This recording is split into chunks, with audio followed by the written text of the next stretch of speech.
turn it over to Dawn, and Dawn is going to take you through the remainder of the presentation.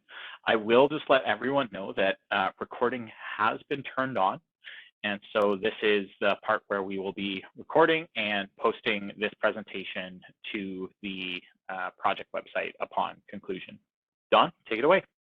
Great, thanks, Justin. So again, by introduction, Don McKinnon with Dillon Consulting. I'm a senior environmental planner at Dillon and also a project manager for this assignment. And also with me, Maria King will be also participating in the presentation.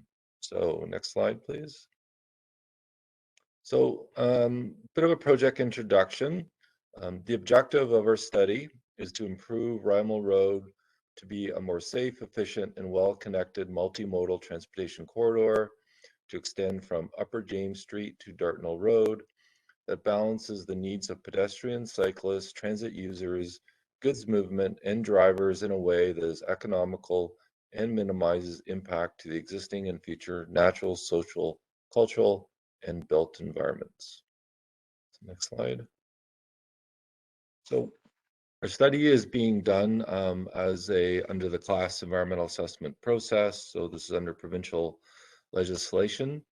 The Class EA process sets out a framework to make decisions about infrastructure in a way that considers social, cultural, and natural environments.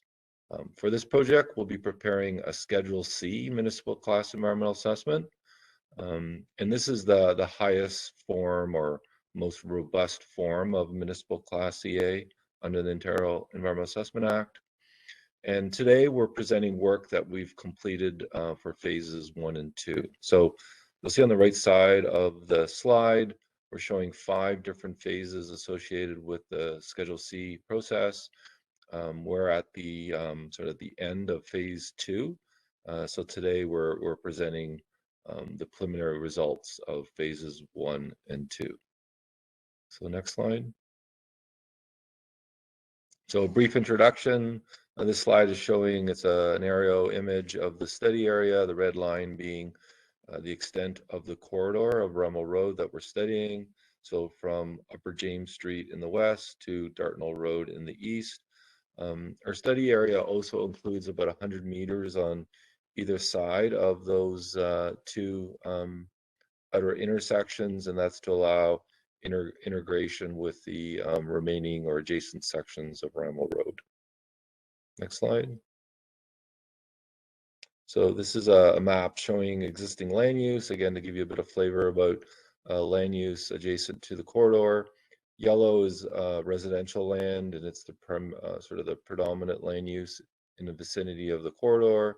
Then we have pink and blue being commercial industrial, and then the green showing open space area. Next slide. So a key part of the Class A process, or in the early stages of the process, is to identify the problems and opportunities associated with the corridor being studied. Today, Rymal Road is a major arterial roadway with a 3 to 5 lane cross section, discontinuous sidewalk network, and no cycling facilities along it. So some of the key problems with the corridor include currently there is limited transportation mode choice, so different modes or ways in which people can travel along the corridor. Transit service frequencies and amenities do not reflect the corridor's intended role as a priority bus corridor and the need for transit supportive infrastructure.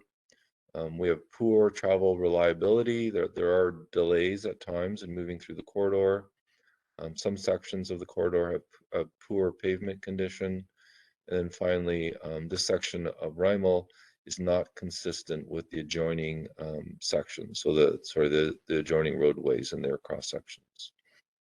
In terms of what the key opportunities are, in terms of what changes are possible, these include the provision of multimodal travel amenities like bike paths, the integration of street design to the east and west of the study area, possibility for integration with surrounding cycling routes and trails, the addition of new pedestrian crossings, the integration with other planned improvements, including planned bike lanes on Upper Sherman Avenue, Upper Ottawa Street, and Nebo Road, as well as the planned multi-use trail through the neighborhood between Upper Wentworth Street and Upper Sherman Avenue. And then finally, the opportunity to make improvements to stormwater management in the corridor. Next slide. So we talked a little bit about related studies. The two key studies that this project will need to tie into include the following. So starting first west of Upper James is the Gardner Road, Rymal Road, and Garth Street Class EA environmental study report that was completed in February 2014.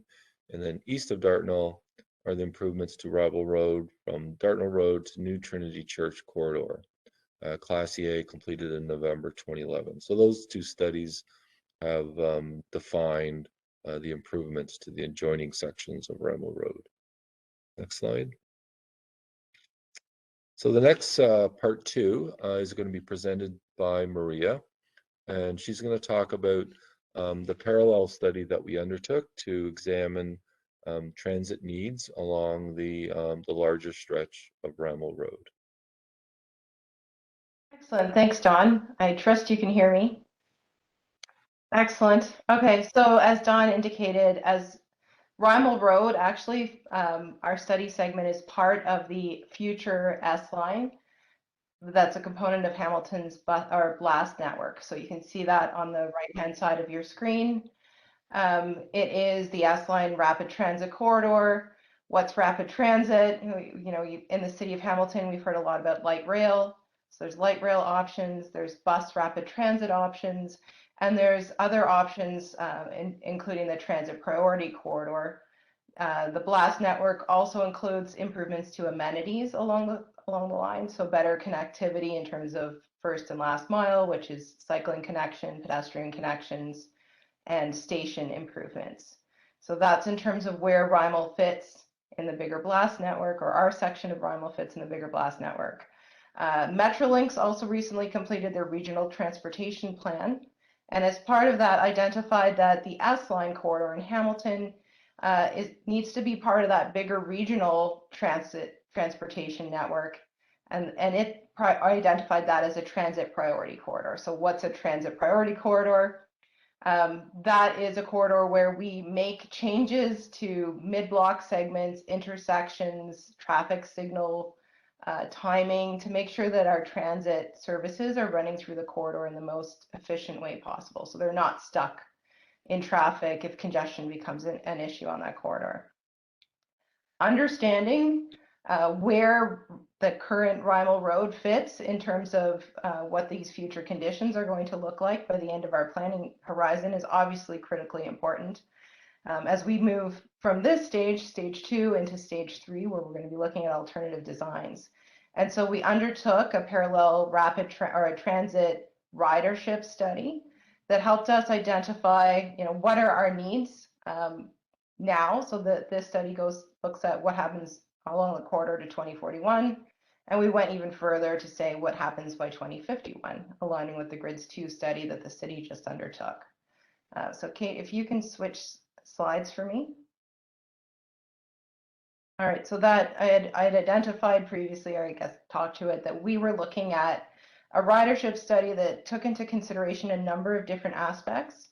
So what does that anticipated population and employment growth look like along that corridor to 2051? So I had mentioned we looked at the Grids 2. We did the ridership study before a decision was made on that. So the sort of like a sensitivity analysis that was completed looked at the full spectrum of development potential that could have been realized through an urban boundary expansion or could be realized through intensification of our existing land base. We also looked at what's existing transit usage along the corridor. What are some existing transit usage along corridors that look like Rymal might look in 20 years from now, where we've got higher order transit systems already operating in the city? What about ridership in cities like Hamilton that have BRT? What does that ridership look like?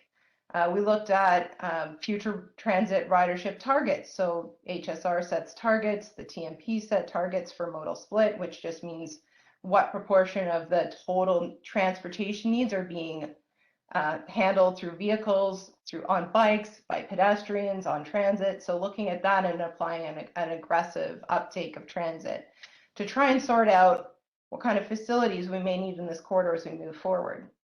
So those options, what we're looking at is, do we need transit only lanes throughout the corridor? So do we have a lane that only buses could use? Or maybe it's an HOV lane that buses and higher capacity vehicles are using. Do we need dedicated transit lanes or signals at intersections? So that's below there. There's a diagram that shows what one of those transit priority or queue jump lanes might look like, where we can get a bus out and around a queue of traffic at an intersection and allow them to hop through first and avoid delays. And are we looking at improvements to transit amenities? So is it the shelter designs? Is it the like the pedestrian cyclist connections that need to be improved? So that's sort of the information that came out of that ridership study. All right, Kate, can you go to the next one? And where do we land? So the outcomes of our transit ridership study indicate that based on our most aggressive anticipated need for ridership along the corridor, we'd be looking at isolated transit priority measures along the entirety of that S line by 2051. So that aligns with what Metrolinx has identified the S line for in the greater sort of regional transportation needs. And what does it look like for our planning study, which is to 2041? It means that at this point, we're going to be looking at putting isolated transit priority measures along the corridor where we can fit. So where can we put queue jump lanes? Where does it make sense to put transit signals? So that already we're building up a service that's reliable and fast, and it gets the ridership that we're aiming to get. And then there's improvements to transit user amenities, shelters, pedestrian linkages, cycling connections, and all those sorts of good things. Where do we go? We try and make a design, or as we move forward, make it so that we're not precluding or stopping the ability for the city to make a decision as ridership grows to transition into something more. So maybe it's transit priority measures within what we view as the future, but we don't preclude our ability to change it to BRT at some point in the future if we need to. Now, that's the end, I believe, of the transit assessment component of this. So I'm going to flip it back to Dawn, who's actually going to talk about the alternative solutions that were examined as part of this project. Great, thanks, Maria. Next slide, Kate. So alternative solutions, so what are they? Alternative solutions are high-level conceptual approaches which we've identified to potentially resolve the problems and opportunities recognized around the corridor.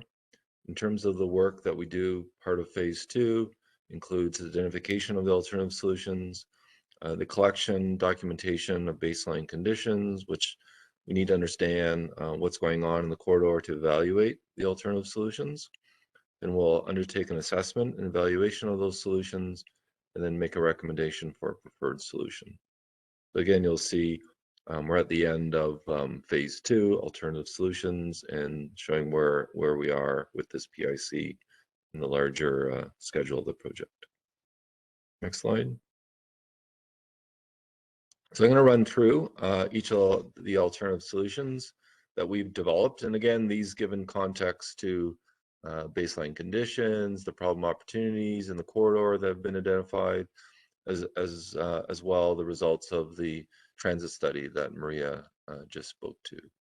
So the first alternative is referred to as the do nothing, and there's a requirement to consider this alternative as under the Class EA process. And essentially this alternative would involve no major improvements other than future regular maintenance and committed non-capital projects. So this could be this basic road repairs, for example. Next slide. So alternative 2 includes the implementation of transportation demand management, or TDM measures, and transportation system management, or TSM measures or strategies. And what these would include would be improvements to transit and active transportation facilities, so things like cycling lanes and sidewalks, and completing localized roadway improvements and optimization. So things like transit queue jump lanes that Maria talked about, other intersection improvements, traffic signal optimization, turn restrictions, etc. So they tend to be smaller scale infrastructure improvements or operation improvements that may not require any new infrastructure. Then alternative 3 is create additional travel lanes. So in addition to the improvements associated with alternative 2, so the TDM and TSM measures, this alternative would include the provision of up to a total of 5 lanes, so which would include 1 new travel lane in each direction to accommodate future travel demand. The additional travel lanes would benefit private vehicles, goods movement, and bus travel times. The existing center two-way left turn lane would be maintained as part of this alternative. The next slide, please. Alternative 4 is create high occupancy vehicle or HOV lanes as they're known. So again, in addition to the improvements associated with alternative 2, the TDM, TSM strategies, this alternative would include the provision of HOV lanes in the corridor to accommodate future travel demand. It includes 1 additional lane in each direction for HOV vehicles to create a cross-section of up to 5 lanes. So again, same cross-section as alternative 3. It's just that instead of the additional lane being for anybody to use, it would be only for HOV use. The additional travel lanes would improve overall travel times and would provide the greatest benefit for transit and carpoolers. The center two-way left turn lane would also be maintained. And finally, alternative 5 is improving other roads. So with Rymal Road, we would only complete committed non-capital improvements, so no major infrastructure changes, but would improve other parallel roads in the vicinity of Rymal Road. So the idea being that vehicles or users of vehicles would possibly use these other routes to travel through the city, but there would be no major changes to Rymal Road. So it kind of deals with the problem at the citywide scale, but doesn't deal with the local problems within Rymal Road.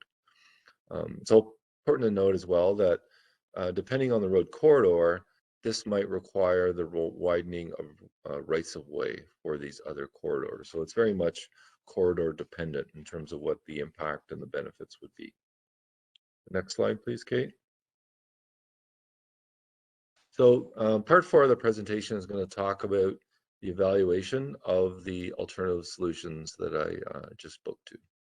Next slide. So the evaluation is structured on the basis of 5 criteria groups, including transportation, natural environment, socioeconomic environment, engineering, and costs. So now I'm going to talk about what's included in each of these. Next slide.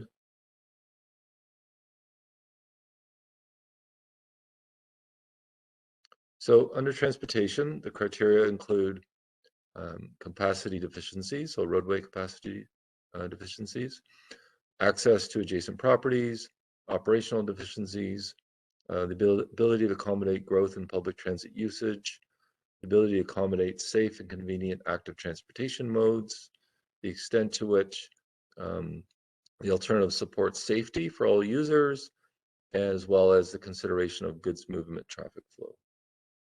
And under the natural environment, under the natural environment criteria group, it would consider the potential for disturbances to street trees and other natural heritage features that may be along the corridor, as well as the consideration of the positive impact on climate change through reduced personal vehicle use, so reduced emissions. Next slide. Under socioeconomic environment, we would consider loss of residential business property from possibility of right-of-way widening, the potential for disruption effects to residents or businesses, both during construction as well as once the road is operational, opportunity for improved street corridor character, potential for loss of parkland and open space, potential for impact on cultural heritage resources, and the extent to which the alternative solution complements planned future development and growth in the area. Next slide. So the final 2, first under engineering, we will look at or have looked at roadway design challenges, compatibility of the alternative with of the design concept with the connecting roadway sections, the extent to which impacts to existing utility infrastructure is avoided, so both above and below ground utilities, and then the extent to which existing drainage issues are dealt with. And then finally, with respect to cost, consideration of the relative capital costs of the alternative. So really the major costs to implement or construct the improvements, and then what the ongoing maintenance and operational costs of that particular solution would entail. Next slide. So sort of jumping to the results of the evaluation, which I will be running through, but first to tell you what those results were. So the recommended solution is alternative 3 to create additional travel lanes, which also includes alternative solution 2, the TDM and TSM measures, so those improvements to promote transit and active transportation modes. So not recommended include alternative 1 that do nothing, alternative 2, TDM and TSM measures on their own, alternative 4, create HOV lanes, and alternative 5, improve other roads. So why did we pick alternative 3? So next slide. So the key benefits of alternative 3 are those highlighted with the green check marks, including this alternative addresses the roadway capacity needs, so both existing and future needs that have been determined through traffic modeling. As well, this alternative also provides multimodal support, including for both transit and active transportation. Consistency with infrastructure, so including the existing adjacent sections of Rymal Road and the cross sections for those sections. It provides opportunity for public realm and streetscape improvements, supports future development. The expectation that there would be minimal impact to natural heritage features, as well as would provide access to adjacent properties. And finally, there is still the longer term opportunity to convert the additional lane that would be open for all users to an HOV lane in the longer term, should there be demand for an HOV lane in the corridor. The negatives associated with this alternative, by providing more road lanes, it does continues to encourage automobile use. There is some potential for property impacts, although the expectation that these will be minor because of the relatively wide right-of-way through the corridor, and that this alternative, given that it is a higher level of infrastructure involved with this alternative, that there would be higher capital costs than some of the other alternatives. Next slide, please. So just some comments on the other alternative solutions in terms of why we didn't select them. So the first is alternative solution 1. We didn't select it because it does not address the identified roadway vehicle capacity problems, or does it support new growth. It would not promote other uses of other modes of travel like cycling, and does not resolve the overall problem opportunity. Next slide. So alternative 2, TDM and TSM strategies, again on their own because they are packaged with our recommended solution alternative 3. While it supports active transportation and bus travel, this alternative on its own would not substantially address the road vehicle capacity problem and support new growth. As such, it only partially addresses the problem opportunity, and that is the reason why it's been packaged with alternative solution 3. Next slide. So alternative solution 4, create HOV lanes. So why we didn't select it? The transit needs assessment recommends isolated transit priority measures. Future transit demand does not justify a dedicated transit facility. It would not fully address the identified roadway vehicle capacity problem, access and operational issues, and it would not be consistent with the existing design of the connecting sections of Rymal Road. And then next slide.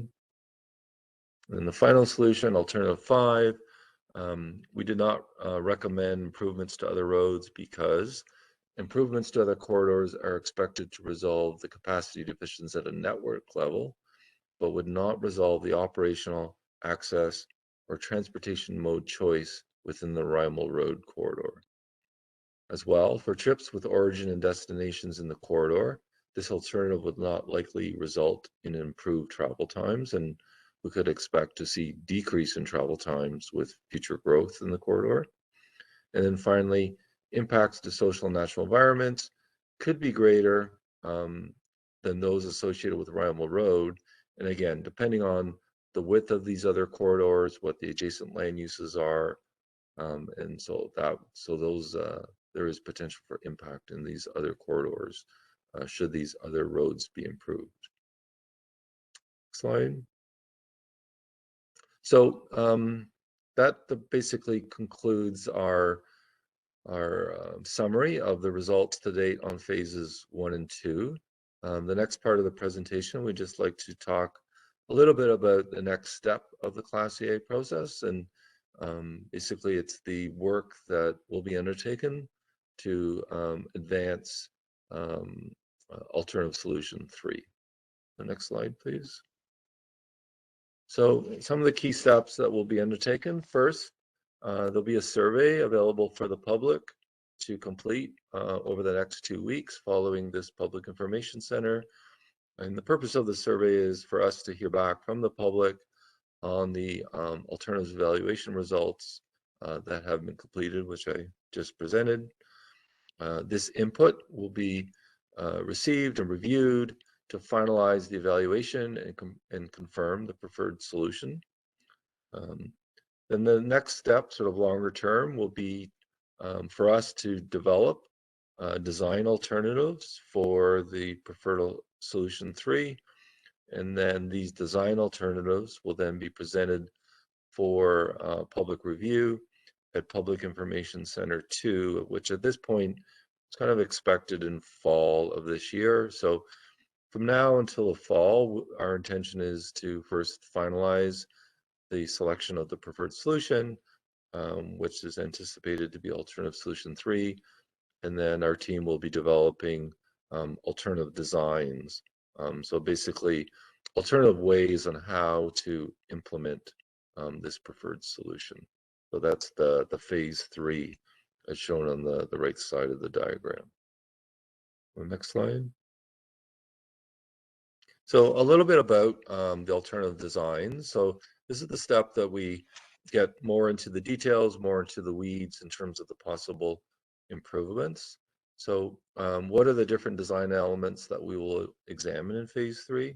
So they will include a number of things, including, for example, road lane width and alignment, the transit queue jump lanes that we talked about, so the location, so what intersections, what are their lengths, transit stop locations and amenities, the location, width, and type of pedestrian and cycling facilities, the potential for mid-block pedestrian crossovers, the drainage stormwater management improvements, street lighting recommendations, as well as recommendations related to street trees, plantings, public realm, furnishings such as benches, and then finally construction staging. So again, all these items will be considered as part of alternative designs.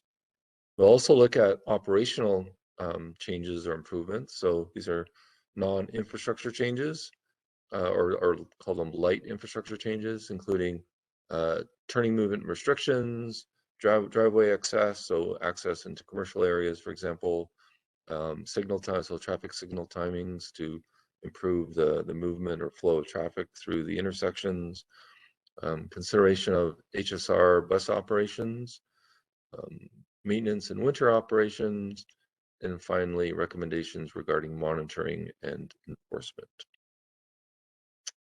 Next slide. Right, so now we move on to part 6. So the discussion part of our presentation and to receive feedback from those participating. So I think pass it to you, Justin.